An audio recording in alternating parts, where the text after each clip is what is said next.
situationships. How you can, first of all, start a situationship, and then how you can keep a situationship. All right, boys? So, you don't know what a situationship is. It's basically you get the benefits of a girlfriend without the titles. The only difference is between a situationship and a girlfriend, it's you don't really know if she's talking to anyone else, and you can't do anything about it, but she can't do anything about it either. If you're a jealous guy or if you're inexperienced dating, that's probably going to bother you. But for the most part, the more time you spend with her, and as you keep progressing your relationship, she's more than likely going to be the first one to ask about titles, right? She probably wants to be your girlfriend. She keeps hanging out with you if you're not clingy, all that stuff. This is what this video is about. It's just teaching you guys how to fucking maintain and start a situationship. So the first thing you got to do is, and this is assuming already that she's like into you already, all right? Like that's the assumption, that she's into you already. And you like been talking to her for maybe like a week. So that is the assumption here. If you guys don't know how to even get there from the very beginning, there's other videos on my channel that you guys can watch for that. So you can go see how to actually get a girl to like you. But this is assuming that she already likes you and you kind of have that going for you. All right. Step number 1, you have to make it super clear to her that you're at a point in your life where you're not looking for a relationship, but you're open to a relationship. It's kind of tricky, all right? So you're not looking for one, but if it happens, it happens. And that's kind of true, because if she does like you, right, and if you do like her like a lot, then it makes kind of sense to start dating. Like, you know what I mean? It just makes perfect sense to start doing that. But if that's not the case, that's what you're going to tell her. All right. That's going to set the mood. Like, hey, at this point, it's at your own risk. You're being upfront about the risk she's taking, and you're just letting her know upfront. All right. Now, again, you have to have super solid game. She has to be really into you for her to take that risk. You have to be worth the risk, guys. If you're not worth the risk, you're doing something wrong in your interactions. Maybe you're not enough. Sad to say that, and sorry if you had to hear it from me, but a lot of you guys are not enough. So you have to be worth the risk, right? High risk, high reward for her. So that's the first thing you have to do, is lay it out up front. Say, hey, look, I'm not really looking for a relationship, but whatever happens, happens. Like, I'm actually open to a relationship. If you turn out to be a cool girl, then that's fucking sick. Like, we're actually going to start dating. All right. And that also puts you in a frame where you're the one choosing. And if she plays a part, then you're absolutely going to date. So it kind of puts you in that selector frame, it's a really important thing to do. What is the second thing you do? So once you get past that mark and she's continuing to hang out with you and she's still cool with you, right? What do you do next, right? Like, how often do you hang out with her? How often do you text her, etc.? What kind of dynamic should you carry with this chick to make sure that, you know, it's a situationship and nothing more, nothing too serious? A lot of times what I see, guys, as a dating coach is guys take the situationships too seriously, and then they end up dating the girl. And then everybody just gets hurt at the end, and it's just an absolute shit show, okay? So this is what you're going to do. When you're out, you're never going to abandon what you're doing for her, all right? That is like special girlfriend treatment. So I'll tell you what I mean by this. If you have plans with your boys, or if you regularly go out with your guys on Fridays and Saturdays, or if, you know, you regularly go out to the gym on, you know, every day after work, and she wants you to kind of cancel those plans for that, that's always going to be a no. Maybe if she is your girlfriend, then it's like, okay, babe, let me move things around because you're my girlfriend. Like, I can move things around. Like, that's totally fine. But if it's a situationship, she doesn't get that privilege. All right. Just like you don't get the privilege of knowing who she's texting and knowing that she's exclusive to you. So that's the first thing. That's like a lot of the mistakes that you guys do. It's you don't know when to say no.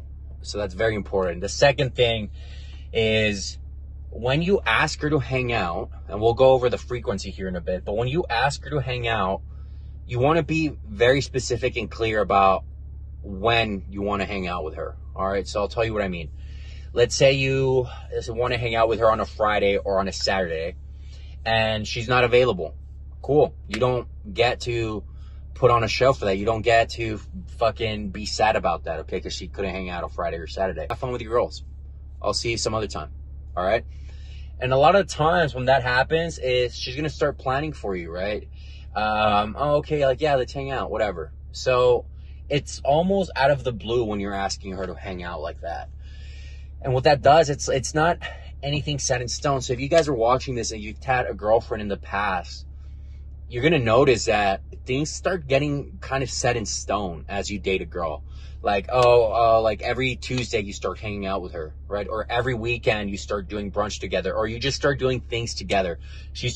One thing that I love to do is like watching like the UFC fights and the boxing fights and like having her over with all my homies, like girlfriends that I've had, like with all the homies, or like me and her go watch at a bar, and it kind of becomes like a tradition almost. Stuff like that. That's like the step right before a relationship. That's a step right before you start dating her as girlfriend, boyfriend. So you want to avoid that. You kind of want to be random with the frequency that you text her, like, hey, let's hang out this day, let's hang out that day, blah, blah, blah, blah. So you be very random about when you text her, okay? If you miss her, maybe see her once a week, no more than once a week. If you see her on Tuesday, right, probably hang out with her on Sunday, and that's like pushing it. So limit it to once a week and limit your texting. A lot of situationships is you text her, hey, good morning, I hope you have a great day. Boom, she texts you, hey, yeah, you too. And then you text her maybe the next day, hey, sorry, I had a super busy day, but good morning, I'll try to get better at texting, right? And then the next thing she texts, you ask her that, hey, let's do something this Friday. You see, it's like very minimal touch points to just keep it alive and to keep it afloat. That's pretty much it. This is where this is a gold right here, okay? This is where a lot of guys fuck up, all right? This is where every single time you guys want a situationship or, a few situations, this is where you all fuck up all the time. The number one fuck up for you not being able to maintain situationships is during the dates or when you hang out with her, you literally stop being cool. I want you to think about that for a second. Every time you hang out with your situationship girl, you're not being fun and flirty as you were on that first date that got her really into you. And that is a huge mistake that every single guy makes, and that's why they're not able to keep that situationship. So I'll give you an example. So, again, it goes back to your relationship, right? I'm comparing two things here. When you meet a girl for the first time and it's kind of casual, or you just met her, versus like a long-term girlfriend if you have one. If you haven't had one, so just try to imagine it, okay?